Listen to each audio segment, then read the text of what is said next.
Hi guys, welcome to your channel Banwal Tutorials. Here I am Vikas Kumar Banwal. You are watching the most important class, which is the Business Commerce Paper 2.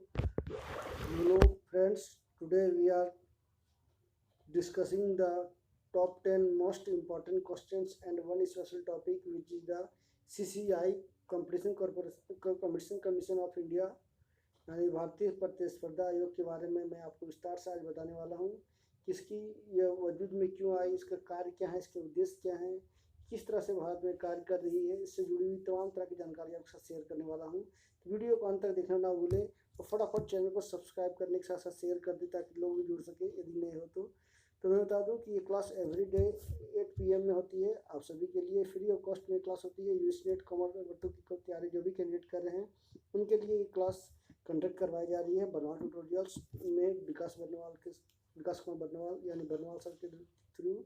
तो ये आप जरूर देखिए, इस class को जरूर attend करें क्योंकि इसमें बेसिक से बेसिक पॉइंट्स आपको बताए जाते हैं, टॉपिक वाइज क्लियर करवाए जाते हैं एवरी डे। तो जरूर देखिए, आई होप आप सभी को अच्छा भी लगेगा और मज़ा भी आएगा पढ़ने में, बहुत कुछ जानकारी सीखने को मिलेगी। तो चलिए इसी साथ चैनल को सब्सक्राइब कर दिए, लाइक कर दिए, शेयर करिए, यदि नए हो तो बेल आइकन प्रेस करें ताकि और काइंड से नोटिफिकेशन सबसे पहले सबसे आगे आपके पास पहुंच सके। तो चलिए इसी साथ शुरू करते हैं और बता दें कि कल का आपने क्लास नहीं की, उसका डिस्क्रिप्शन बॉक्स में लिंक शेयर कर दूंगा ताकि आप जुड़ सकते हो, देख सकते हो, वॉच कर सकते हो। चलिए आज का पहला सवाल की ओर बढ़ते हैं। किस भारतीय कंपनी को मुंबई इंटरनेशनल एयरपोर्ट लिमिटेड का प्रबंधन का काम सौंपा गया है? तो Vedanta group, Adani group, Tata group, इनमें से कोई नहीं। तो सिंपल सा है, ये आप लोगों ने न्यूज़ में देखा होगा आजकल में। तो अदानी ग्रुप को जो है सौंपा गया है। अदानी ग्रुप की एक सहायक कंपनी अदानी ग्रुप लिमिटेड, वो देखिए ये मैनेजमेंट करने का काम मुंबई इंटरनेशनल एयरपोर्ट लिमिटेड का। चलिए देखते हैं क्वेश्चन नंबर 2 की ओर। औद्योगिक क्रेतागण किस आग्रह के प्रति सर्वाधिक प्रतिक्रियाशील हो सकते हैं? संवेदनात्मक, नैतिक, युक्तियुक्त, संज्ञानात्मक। क्या होगा आपका जवाब? तो युक्तियुक्त होना चाहिए, है ना। औद्योगिक क्रेतागण जो है युक्तियुक्त आग्रह के प्रति सर्वाधिक प्रतिक्रियाशील हो सकते हैं। ये था क्वेश्चन नंबर 2। क्वेश्चन नंबर 3 की चलते हैं। क्वेश्चन नंबर 3 की बात की जाए, उपयोगी होने के लिए बाजार विखंडन में निम्न में से प्रत्येक विशेषता होनी चाहिए सिवाय अभिगम्यता के, अनुकूल क्षमता के, मापने योग्य क्षमता के, सारपूर्णता के।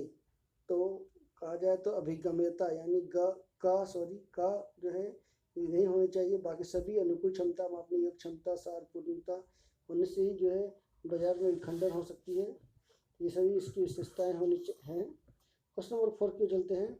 उपभोक्ता अंगीकरण प्रक्रिया की किस अवस्था में जनमाध्यम का अधिकतम प्रभाव पड़ता है? अंगीकार करना, जागरूकता, मूल्यांकन और आखिरी परीक्षण। तो आपका करेक्ट आंसर है ख, जागरूकता होना चाहिए, तभी जो है इसका अधिकतम प्रभाव पड़ता है। अन्यथा अवेयरनेस नहीं होगा तो जनमाध्यम का जो है अधिकतम प्रभाव नहीं पड़ सकता है। बेहद ही खास सवाल था ये। चलिए क्वेश्चन नंबर 5 पे चलते हैं। क्वेश्चन नंबर 5 क्या कह रहा है बता दूं मैं आपको कि उत्पाद जीवन चक्र की किस अवस्था पर कीमत निर्धारण संबंधी निर्णय सर्वाधिक जटिल होते हैं? पतन अवस्था, प्रारंभिक अवस्था, संवृद्धि अवस्था, परिपक्वता की अवस्था। तो आपका सही जवाब घ है, परिपक्वता, यानी परिपक्व नहीं होगे, मैच्योर नहीं होगे तो जब तक वो जटिल होते रहेंगे तो ये जो है जीवन चक्र की कीमत निर्धारण करने का निर्णय जो सर्वाधिक जटिल जो है परिपक्वता की अवस्था होती है। परिपक्व यानी मैच्योर हो जाने पर सब तरह की जानकारी मिल जाएगी आपको। तो बेहद ही इंपॉर्टेंट सवाल था ये 5 नंबर। क्वेश्चन नंबर 6 पे चलते हैं। फर्म की पूंजी की भारत औसत लागत को प्रभावित करने वाला आंतरिक कारक कौन सा नहीं है? फार्म का निवेश नीति, फार्म का पूंजीगत ढांचा, अपनाए गए लाभांश नीति, फार्म का बाजार जोखिम प्रीमियम। तो आपका सही जवाब घ, फार्म का बाजार जोखिम प्रीमियम से जो है ये जो है लागत को प्रभावित करने वाला आंतरिक कारक नहीं है। बाकी फर्म का निवेश नीति सभी कारण है, आंतरिक कारण है। फर्म का पूंजीगत ढांचा भी। मैट्रिक संगठन का अन्य नाम है नम्न संगठन, भौगोलिक संगठन, परियोजना संगठन, इनमें से कोई नहीं। तो परियोजना संगठन जो है इनके अन्य नाम है मैट्रिक संगठन में। ये काफ़ी अच्छा सवाल है ये रिपीट किया हुआ सवाल है, ये पहले भी आ चुका है तो इसको जरूर याद कर ले, एक और रिविजन कर ले। तो मैट्रिक संगठन का अन्य नाम जो है परियोजना संगठन है। क्वेश्चन नंबर 8 के चलते हैं।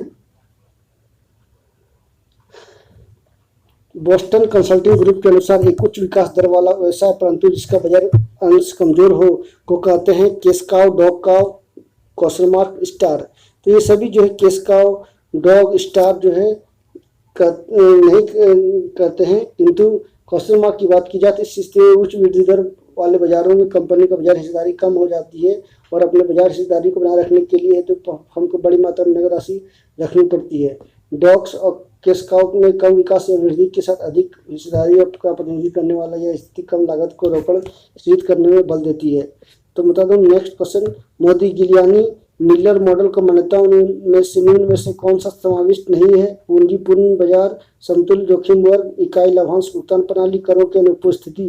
तो बता दूं कि ग इकाई लाभांश भुगतान अनुपात जो है इसमें मान्यताओं में जो है समाविष्ट नहीं है, तो लाभांश भुगतान अनुपात। तो चलिए क्वेश्चन नंबर आखिरी चलते हैं, क्वेश्चन नंबर 10 की ओर।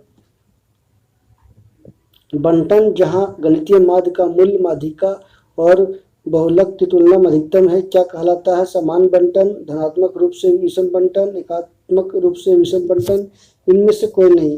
तो खा इज द करेक्ट आंसर, यानी सही विकल्प आपका खा है। धनात्मक रूप से विषम बंटन जो है कहलाता है बंटन जहाँ गणितीय माध्य का मूल माध्यिका बहुलक का तुलना में अधिकतम हो, तो धनात्मक मूल रूप से विषम बंटन कहलाता है। ये था टॉप मोस्ट इंपॉर्टेंट क्वेश्चन। चलिए आज मैं आपको कंपटीशन कमीशन ऑफ इंडिया के बारे में बता दूं। अर्थव्यवस्था में निष्पक्ष प्रतिस्पर्धा के सृजन और इस संदर्भ में सबकी समान अवसर प्रदान करने के लिए भारतीय संसद द्वारा 13 जनवरी 2003 को प्रतिस्पर्धा अधिनियम 2002 को लागू किया गया था। इसके उपरांत 14 अक्टूबर 2003 से केंद्र सरकार द्वारा भारतीय स्पर्धा आयोग CCI की स्थापना की गई। इसके बाद प्रतिस्पर्धा अधिनियम 2007 द्वारा इस अधिनियम में संशोधन किया गया। 20 मई 2009 को प्रतिस्पर्धा विरोधी समझौते और प्रमुख स्थितियों को दुरुपयोग से संबंधित अधिनियम के प्रावधानों को अधिसूचित किया गया। यह अधिनियम जम्मू कश्मीर के अलावा संपूर्ण भारत में लागू होता है। एक अध्यक्ष और 6 सदस्य के साथ भारतीय स्पर्धा आयोग पूरी तरह से कार्यात्मक है। प्रतिस्पर्धा आयोग के निम्न कार्य हैं। जांच के दौरान आयोग एक पार्टी को प्रतिस्पर्धी विरोधी समझौते अथवा प्रमुख स्थिति के दुरुपयोग को रोककर अंतरिम राहत प्रदान कर सकता है।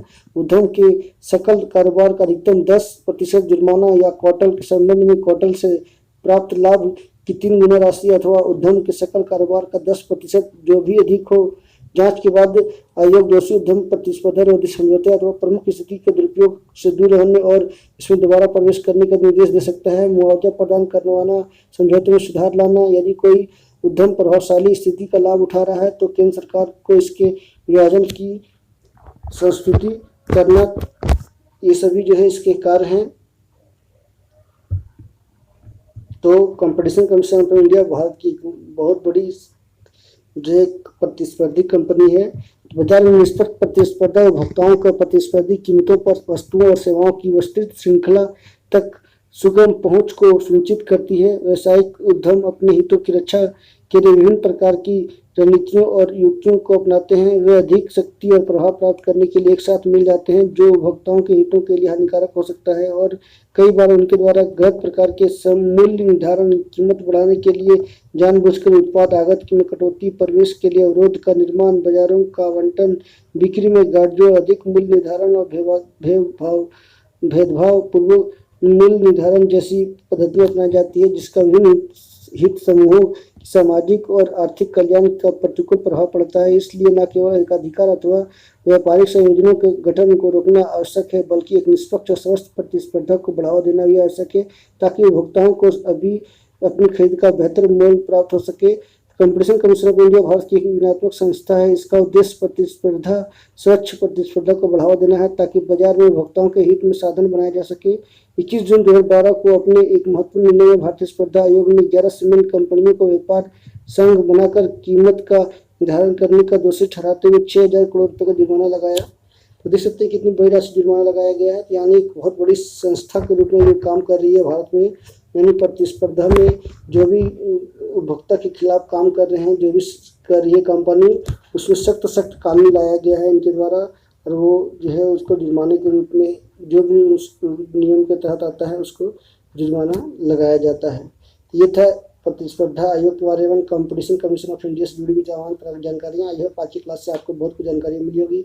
चलिए इसी के साथ अलविदा लेते हैं। नेक्स्ट क्लास में मैं फिर मिलूंगा, तब तक के लिए नमस्कार। सबक जाते हैं तो सभी से रिक्वेस्ट करूँगा कि मेरे चैनल पर नए हो तो सब्सक्राइब करना, बेल आइकन प्रेस करना ताकि और नोटिफिकेशन मिल सके। So stay healthy and be happy. Thank you very much.